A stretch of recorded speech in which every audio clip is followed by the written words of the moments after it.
Okay, so good afternoon, good evening, everyone, actually. My name's Dr. Ramiya from My Menopause Centre.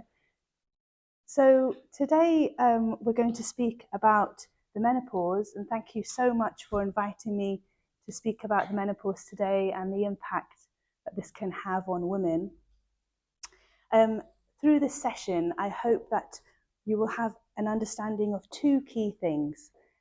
The first thing is what the menopause is, what the symptoms are, and what the range of treatment options are which are available. Secondly, why it's important to speak about the menopause and why we should be having these conversations at home and at work.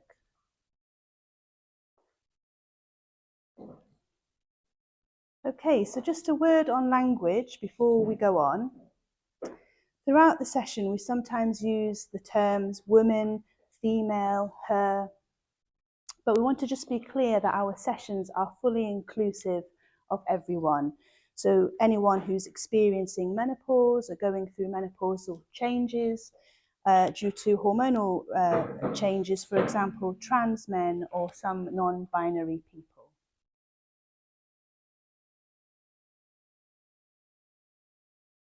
Fantastic. So at My Menopause Centre, we are really passionate about demystifying the menopause, because we believe that it can make such a huge difference to people's lives, to women's lives.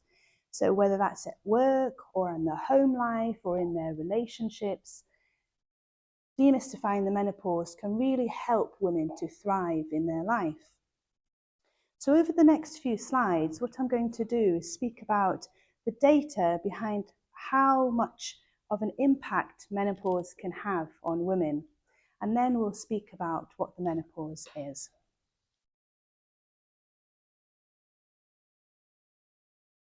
So why does speaking about the menopause matter? Why is it important? Well, for the vast majority of women, they go through a natural menopause. There are other types of menopause we will touch on in a moment, but the vast majority of women go through a natural change. So data here, you can see around 15.5 million women in the UK today are going through some stage of the menopause. That is a huge proportion of women, around 46% of all women. And yet there's still so much stigma associated with the menopause. And the consequence of that is that in research conducted for us last year by Britain Thinks, just 1 in 4 women interviewed felt prepared for the menopause.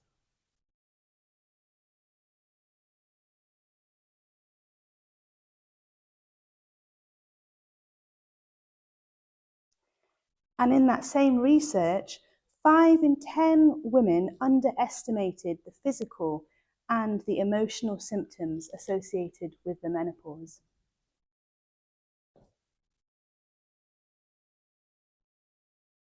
So in further research by the British Menopause Society, half of women felt that the menopause had a negative impact on their home life. Half felt that it had a negative impact on their sex life. 4 in 10 women felt that the menopause had a negative impact on their work life. And finally, 3 out of 10 women felt that the menopause negatively impacted their social life. So that means they were less likely to go out, less likely to make friends and socialize. So clearly you can see that the menopause is not just symptoms, it can affect every aspect of a woman's life. But it really doesn't have to be this way. Knowledge really is power. So in the same research that was conducted for us last year, you can see here that the blue bar represents the women who were prepared for the menopause, and the orange bar represents the women who were not prepared for the menopause. And so you can clearly see the women who were prepared felt more positive about this change and were better able to cope. So just having the knowledge can actually in itself support you through the menopause. And why is this important? Well, women are living longer than ever before now. So 100 years ago, the average life expectancy of a woman was around 77 years.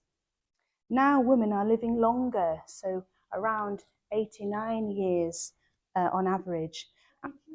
89 years. And the menopause is occurring slightly earlier. So nowadays, on average, a woman is spending up to 40% of her life in the post-menopause. So this is a time when she might be wanting quality of life, when she might be wanting to focus on her own health, on her own life. It's a huge proportion of her own life. Okay, so now that we've seen the impact that menopause can have on women, just want to have a little chat with you about what the menopause is.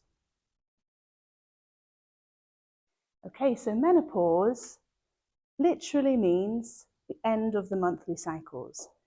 This is derived from the Greek word men, which means month, and pausis, which means pause. So the end of the monthly cycles.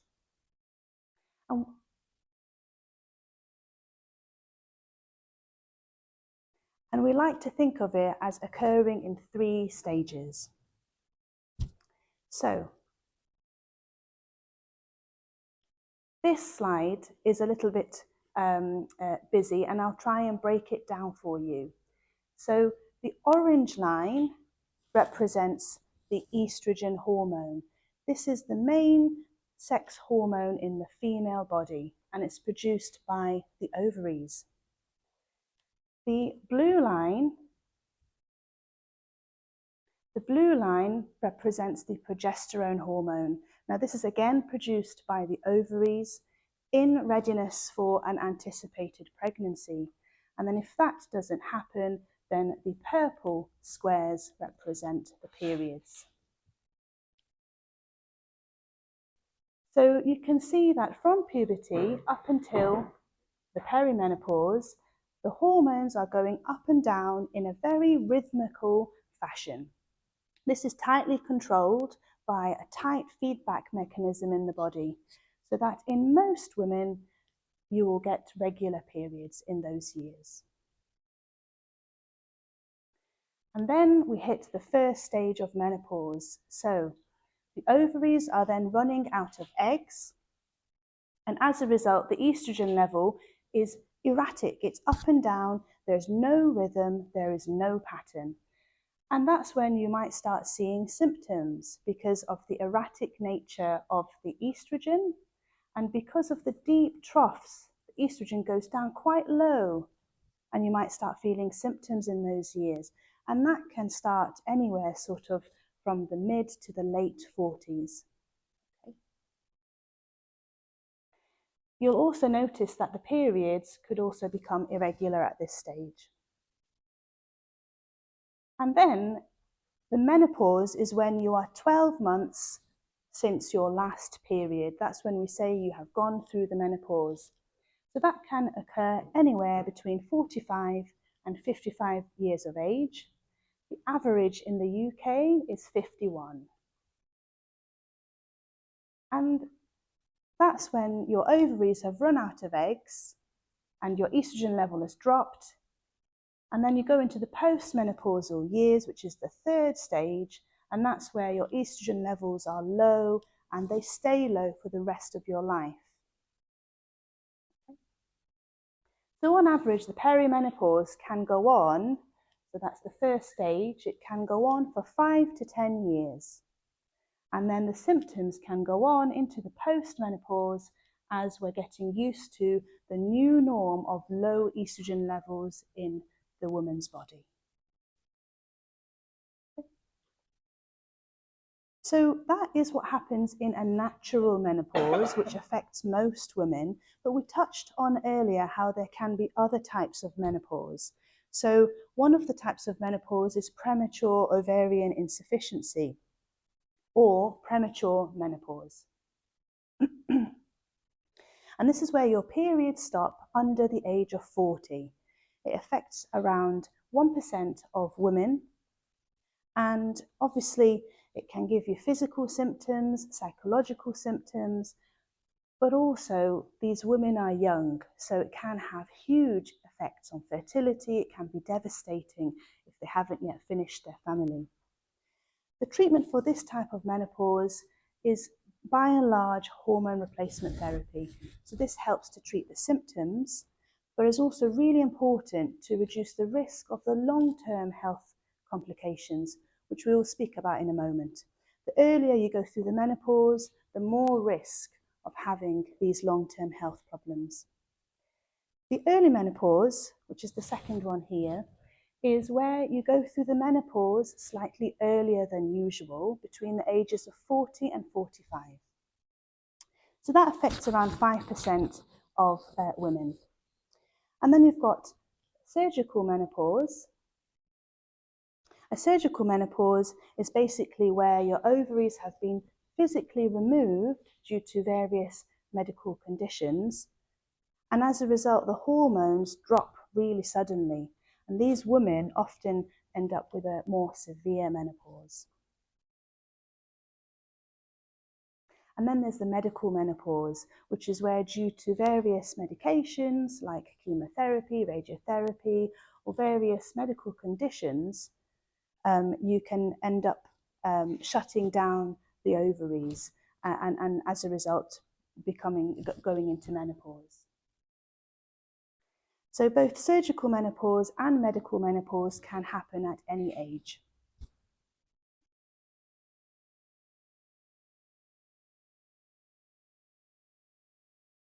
Okay, so let's speak a little bit now about what the symptoms could be.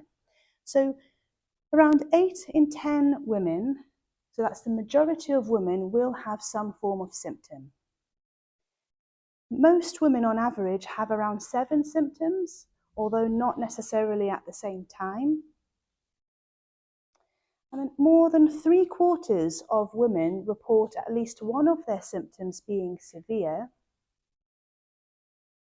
And symptoms can last anywhere between 4 and 8 years on average, although it's not uncommon for symptoms to go on for longer than this, so up to more than 15 years. So what are the symptoms then? Let's talk about that now. Usually when we think about the menopause, we might think about the hot flushes and night sweats. And actually, that's the commonest symptom. So 8 out of 10 women will suffer with these symptoms. But I hope that through showing you this slide, I can show you that actually the menopause can affect every system in the body. So you can get changes, so you can get physical changes, so changes to your periods, changes to your fertility. Women going through the menopause often put on a little bit of weight every year, and due to changes in metabolism and hormones, you tend to put more weight on around your tummy. You end up more with sleep problems, tiredness. You can get bladder symptoms, so sometimes you'll get overactive bladder symptoms. You're more likely to get waterwork infections. It might then affect your musculoskeletal system, so you might get joint pains, muscle aches. You can get a range of other symptoms, so heart palpitations. Migraines can become more pronounced. Itchy, dry skin, hair thinning, dry eyes, dry mouth. Lots and lots of symptoms, okay? It can also affect sex. So your hormones dropping down make you less likely to want to have sex, but also there can be changes down below to the skin of the vulva and the vagina, so it becomes more dry. And because of that dryness, you can get soreness, itching, burning, and that can then affect your sex drive as well. Now, the other set of symptoms are the psychological symptoms. And from my experience through treating menopausal women, the biggest one I found is the anxiety can be really crippling. You can feel low in mood, you can have a low or lack of motivation. You can get changes to your cognition where you feel like your head is full of cotton wool, you're forgetting a lot, poor memory, difficulty concentrating, or finding your words. And then this all has a knock-on effect on your confidence and your self-esteem.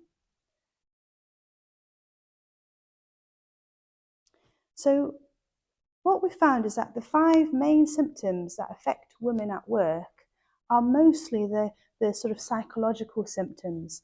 So the 5 main ones are difficulty concentrating, being forgetful, feeling low or lacking in confidence and self-esteem, and then the fatigue as well.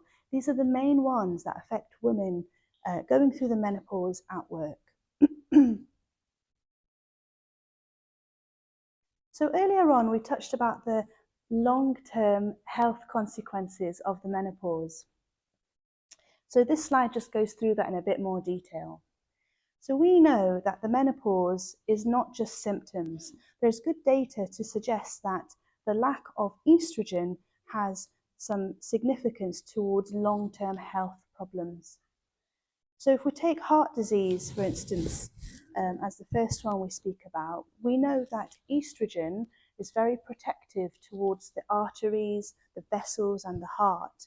And as the estrogen levels drop, you're more likely to have heart attacks or heart disease. So it's really important throughout the menopausal transition and beyond to also try and manage the other risk factors. So that would be things like your blood pressure, your cholesterol, your lifestyle, to try and minimize this risk, because we know that heart disease does increase after the menopause.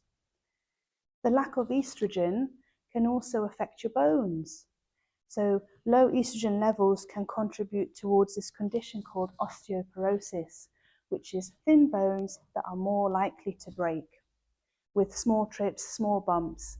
And we know that this condition, osteoporosis, contributes towards pain, towards disability, towards a poor quality of life. And so again, in trying to reduce this risk, weight-bearing exercise is really important. So things like walking, running, in addition to sort of good nutrition. Now, the other thing is we touched on vaginal dryness earlier on, and we know that the lack of estrogen causes that. But the longer that it's left untreated, the more damage that can occur down below to the vulva and to the vagina.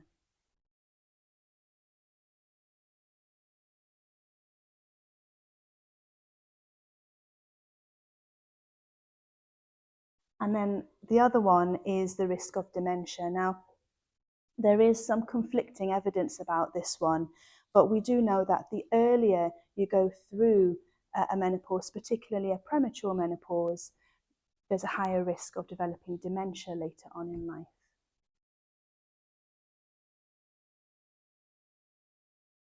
So clearly we can see that the menopause presents in so many different ways. It affects women in different ways. So how can we take control here? How can we help? What are the options available? The first thing is that knowledge is power. You saw earlier on that just being prepared for the menopause can help to support you getting through it. But clearly what might suit one woman may not suit another. And so it's very much a case of knowing what's out there and picking the right choice for you. So here are the range of options. It goes without saying, and it's going to be no surprise to say that lifestyle changes like stopping smoking, reducing alcohol, exercising and weight management, these are all really important, not just for symptoms, but also to reduce the long-term health complications of heart disease, thin bones, and even reducing your risk of breast cancer. So in particular within lifestyle, reducing alcohol and caffeine, so tea, coffee, any caffeinated drinks, can really help with symptoms of hot flush as well, and anxiety and sleep. Within the mental well-being option, I think this one is really, really important. So things like engaging in mindfulness, in talk therapies, in meditation can really help you get through those symptoms. But in particular, speaking to other people. So speaking to your spouse, speaking to your family, speaking to those at work, sharing your experiences can really help you feel supported, and just to help other people understand what it is you're going through. So if you needed some information or resources that you wanted to share, we've got plenty of resources on mymenopausecentre.com that you can share with others to help them understand what you're going through. And I think that really helps them to support you. So within the alternative therapies, things like yoga, Tai Chi, acupuncture can help a lot of women, although we don't have a lot of evidence and data behind it, but it can help a lot of women from what they tell us. There's also some herbal therapies as well. So these are herbal remedies that you can buy from the chemist. So that can include things like turmeric, starflower oil, black cohosh, red clover, St. John's wort. There's lots of them that you could potentially look at buying. However, just a word of caution on them is that because they are herbal remedies, they are not always regulated. So sometimes the safety of the preparation is in doubt. And the second thing is that they can interact with a lot of medications that are prescribable. So for instance, the contraceptive pill, anti-epileptic medication. So if you want to go for herbal remedies, please do speak with your healthcare professional first to make sure that it's safe for you.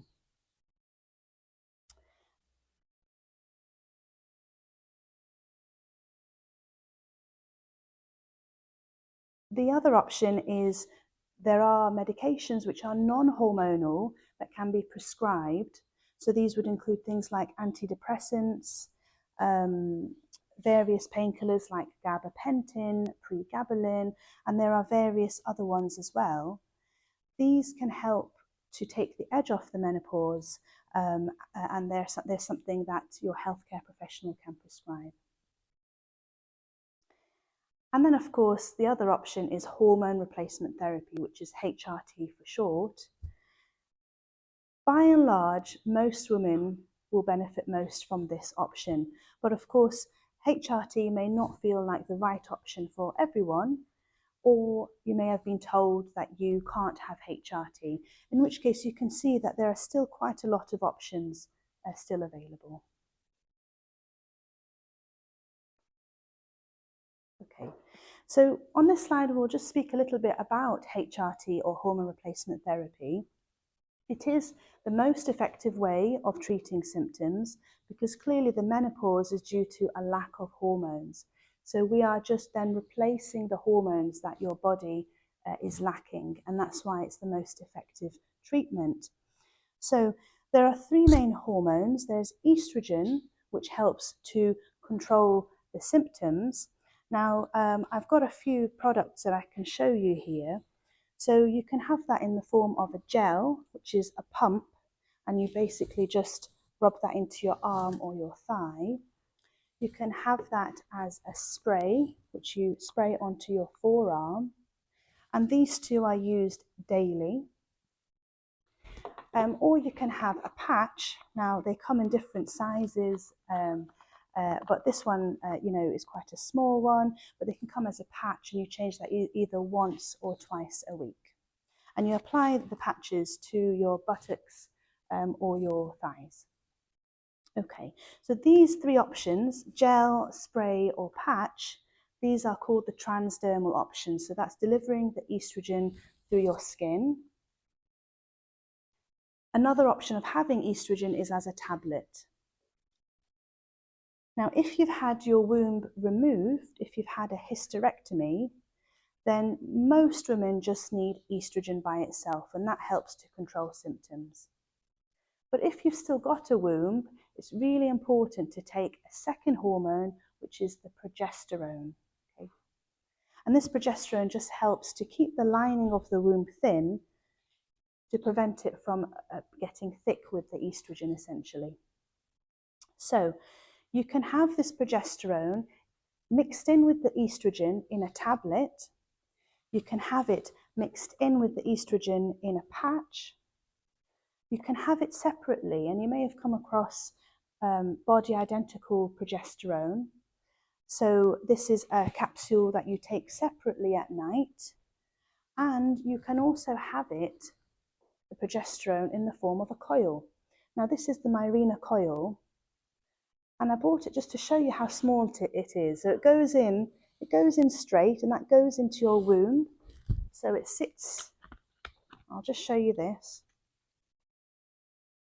So it sits in your womb, not as scary as it looks. So it lasts for 5 years. It gives you contraception as well. Okay, so in case you need contraception, this will do that. And it also thins the lining of your womb and provides the progesterone arm of the HRT if you still have a womb.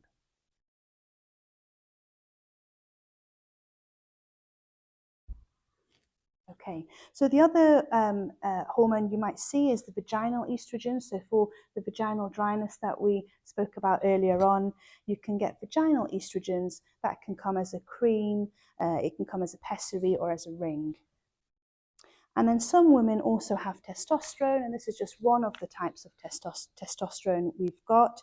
They're all off license, unfortunately, in the UK.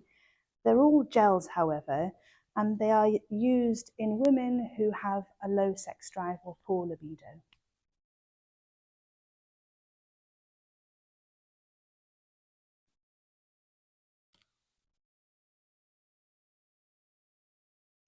So whenever we talk about HRT, I've always come across a lot of women worried about having various anxieties with hormone replacement therapy. And so this slide, I'm hoping we can just go through a few myth busting just to show you that actually HRT is a lot safer than most women think.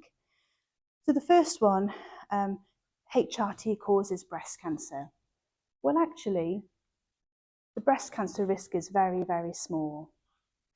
The risk of breast cancer from being overweight or from drinking 2 units or more of alcohol a day, so that's a good glass of wine or a pint of beer, the risk of breast cancer from those lifestyle choices is much higher than HRT ever would give you.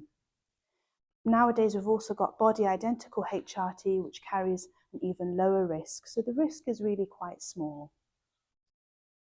The second thing is that a lot of women feel that HRT causes blood clots. Well, actually, the ones I spoke about before, so the gel, the spray, and the patch, these are all the transdermal options. If you use these, you deliver the estrogen through the skin, then actually there's no increased risk of blood clots above your baseline. Estrogen tablets do carry a small increased risk, but these versions through the skin do not. That gets rid of one worry. Another worry is that HRT causes weight gain. Well, actually, we haven't got a lot of evidence to support that. Some women are worried that HRT will just delay the menopausal symptoms till later. But actually, if you were to stop taking HRT, and if you get symptoms at that point, you were going to get those symptoms at that point, regardless of whether you had HRT or not. So HRT does not delay your menopausal symptoms till later. It just helps you get through them. There's also a worry that there's a possible limit to how long a woman can take HRT. Well, the British Menopause Society guidelines are very clear. There is no upper age limit to HRT. So as long as the benefits outweigh the risks and that discussion is had every year, you can potentially take HRT for as long as you need it and as long as you want. The final point is that some women feel that the herbal remedies might be safer, might be better. But actually, we've just spoken about how they can be unregulated and how they can interact with a lot of prescribable medicines. And so actually, HRT may not be as unsafe as a lot of women may think.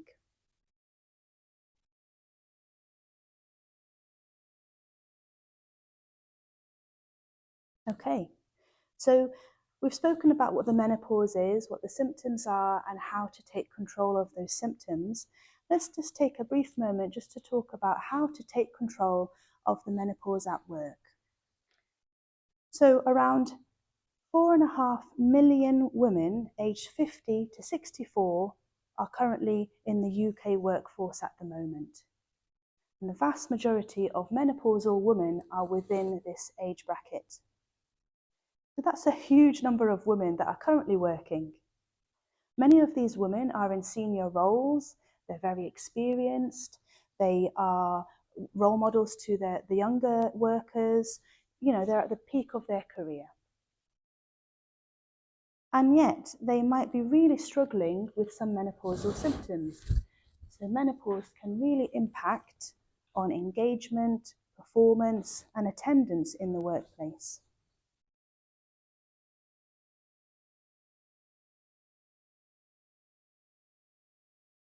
So we've got data to show that around 3.3 days of work are missed each year due to menopausal symptoms. If you add that all together, that's around 14 million working days that are lost every year from women that are suffering with menopausal symptoms at work.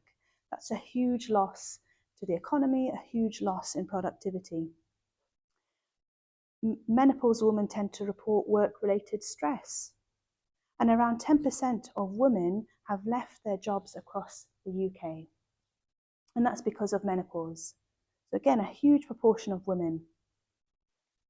Others have reduced their working hours, they haven't put themselves forward for promotion, they've had to change their jobs or their hours just to make it work.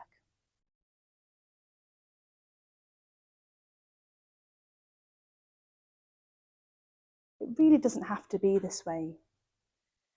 There's so many things that we can think about to try and help to support these women at work. So, developing a menopausal policy, raising awareness, sharing facts and information that can help to allow people to understand what you're going through, but more importantly, normalizing the conversation. So having those conversations at work, helping other people to understand what you're going through, that's really important. And we spoke about that earlier on as well. Training managers and support teams is essential because they are the people who can implement the workplace adjustments. And then thirdly, tailoring the support for each woman. So although every woman is different, every job is also different. So working, for instance, in an office is different to working in a factory. So making reasonable adjustments depending on the work and that woman. So for instance, flexible working hours or access to cold drinking water or a fan next to your desk, or just access to coaching and mental health support services can be really helpful to try and retain these women at work and prevent the loss to them and to productivity and to the economy.